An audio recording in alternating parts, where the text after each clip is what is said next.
A gym, a tanning salon, a dance studio. Hidden cameras caught secretly recording people in the Metro Detroit area. Violation of privacy, it is. And now, sneaky cameras are being used in places you expect absolute privacy. Vacation rentals. It's a charger? Oh, this is for sure something. Tonight, we show you what to look for. If you can see it, it can see you. And where to look the next time you and your family have a getaway. The last thing you want to think about at your vacation rental is whether or not you're being secretly recorded, maybe in your bedroom or bathroom. Hidden cameras are getting smaller, cheaper, and sneakier. They can get you at any angle. So that had us wondering, how hard is it to spot a hidden cam in plain sight? Take a look.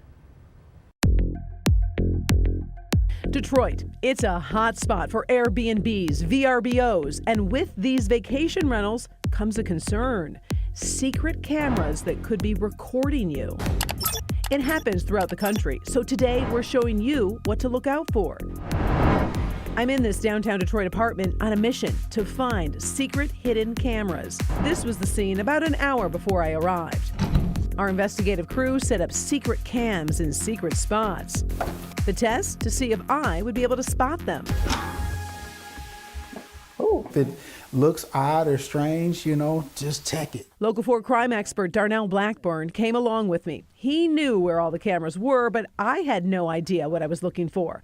All I knew, there were 6 hidden cameras to find. Oh, I'm thinking this is something.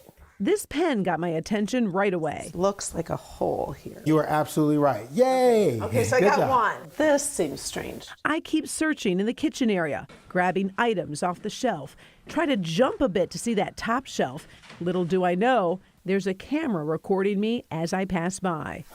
Don't think there's a camera here. No luck finding anything in the living room area. I put my attention on the umbrella. Doesn't look like there's like a hole. But right behind me, there's something recording me, and I don't even notice. Onto the bathroom. Oh, this is for sure something. Look at this wall hook. I was right. It is a camera, and it has a clear view of the entire bathroom. For sure there would be something in here. I head to the bedroom, looking for items that seem out of place. This is what I would think would be weird, like a fake clock. This clock just seems suspicious, even though I didn't find a camera hole. Because I can't see anything in here. I feel like it's looking at me. Like if I had this, I would move it. I'd put it in the drawer. My feeling about this one was right. The clock. Was I right with the You clock? did good. That's very good. I look and look. I mean, I really tried, and I only found half of the hidden cameras. I'm wondering if that smoke detector is something. Let's talk about the placement of an item. So when you're thinking about something that is odd or something that sticks out. High up on a kitchen shelf, I missed this camera tucked into a fake plant. You were hot. I was close. You were close. It's a charger? And closer to the ground in the living room area, I never suspected this. It looks normal. It looks very normal. There's one more that I missed that I didn't even One look more over that you here. missed. And So you- you're saying there's something over here? When you're staying somewhere, you open those doors and take a look. Oh, it's something's right here. Yeah, had you opened the door, you would have seen it dangling in that's the first a place. camera? Wow. So on my own, I only spotted 3 out of the 6 hidden cams. As you're processing this, you're thinking about where things are, something that is out of place in a specific area. Or there's some things that just may be at a certain level where they want to get a certain view. Because I have to admit, I do rentals. I mean, I rent with my family, and I have not done a walkthrough.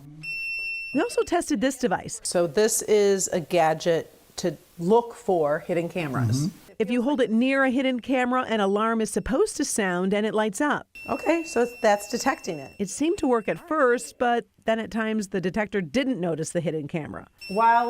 Yeah, this is confusing me because now it's going off here and I know there's no camera. So I don't know how trustworthy this is. So if you don't want to spend the money on the device like that and it's unreliable, Darnell has more advice. He says you can actually bring painter's tape to cover up like suspicious spaces or holes on the walls or furniture. And painter's tape shouldn't ruin the paint or finish when you remove it. Also, you could also use the light on the back of your phone there. If you see something that looks like it might be a hidden camera, you can see the camera lens when your cell phone light actually reflects off of it. And when in doubt, if it's like that clock that caught my attention, take it, remove it, put it in the drawer until your stay is over. By the way, coming up tomorrow morning at 6:30 in the morning, I'm going to join the morning team and show you other common devices that are used for hidden cameras that you may not be aware of. We're going to dive a little bit more into the laws for specific states, especially Michigan and Florida, because obviously a lot of folks go down to Florida as well. Yeah, certainly good information and tools for people renting, but what are some of these policies and regulations when it comes to those cameras in rentals? Right, and it's good to know that and check what you sign. Airbnb and VRBO have clear policies about hidden cameras. Hidden cameras are only allowed outside of the buildings in those common areas, never inside rental properties, at least not without the renter's knowledge. So that is, quote, illegal when you're renting through those two places, but you definitely have to be aware. I mean, seriously, I didn't get them all. Yeah. I thought I would. Right. It was hard. Good to know. Yeah. All right. Well, thank you.